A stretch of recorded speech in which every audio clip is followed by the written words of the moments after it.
টানা বৃষ্টি আর পাহাড়ি ঢলে দেশের উত্তর এবং মধ্যাঞ্চলে বাড়ছে নদ নদীর পানি। এতে নদী তীরে অনেক এলাকা তলিয়ে গেছে, যদিও তিস্তার পানি এখনো বিপদসীমার নিচে রয়েছে। পাহাড়ি ঢলে মঙ্গলবার লালমনিরহাটে যে তিস্তা নদী, সেই তিস্তা নদী বিপদসীমার কাছাকাছি পৌঁছালো বুধবার কমে সেটা বিপদসীমার উন্নতি হয়েছে। যদিও পরিস্থিতির উন্নতি হয়েছে, কিন্তু ভাঙন ঠেকানো যায়নি, এলাকায় ভাঙন দেখা গেছে। ওদিকে সিরাজগঞ্জে সেখানে যমুনা নদীর পানি বাড়ছে। পাহাড়ি ঢল আর ভারী বৃষ্টিতে 31টি ইউনিয়ন পর্যন্ত বন্যার ঝুঁকিতে রয়েছে। আর মেঘনা নদী, সেটা তো ভোলায় আরো ভয়ঙ্কর চিত্র ধারণ করেছে।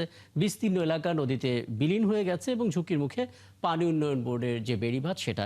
সব জায়গার আপডেট জানতে চাই আমাদের সঙ্গে লালমনিরহাট থেকে যুক্ত হচ্ছে সহকর্মী মিলন পাটোয়ারি, সিরাজগঞ্জ থেকে ইউসুফ দেওয়ান রাজু এবং ভোলা থেকে কামরুল ইসলাম যুক্ত হচ্ছেন আমাদের সঙ্গে।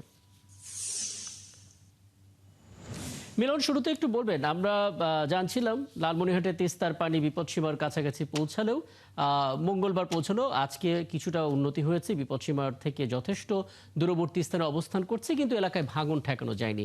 ভাঙনের খবরটা জানাবেন, এখন পর্যন্ত প্রশাসন কি ব্যবস্থা নিচ্ছে? রাকিব, লালমনিরহাটে তিস্তা শুধু যে ভাঙন দেখা দিয়েছে তা না, তিস্তা, ধল্লা এবং রত্নাই নদীতে এই বন্যার পানি ওঠানামা করার কারণে সেখানে বিভিন্ন স্থানে ভাঙন দেখা দিয়েছে। ভাঙন রোধে পানি উন্নয়ন বোর্ড বিভিন্ন স্থানে জিও ব্যাগ ফেলে এবং তারা যে ওই স্থানীয় গ্রামবাসীদের সহায়তায় এবং ঠিকাদার নিযুক্ত করে জিও ব্যাগ ফেলে ভাঙন মেরামতের কার্যক্রম চালিয়ে যাচ্ছে।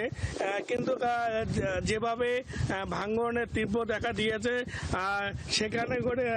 সেখানে পানি উন্নয়ন বোর্ডের এই মানে সামান্য যে তাদের ব্যবস্থাপনা, এই ব্যবস্থাপনা সেখানে হিমশিম খাচ্ছে।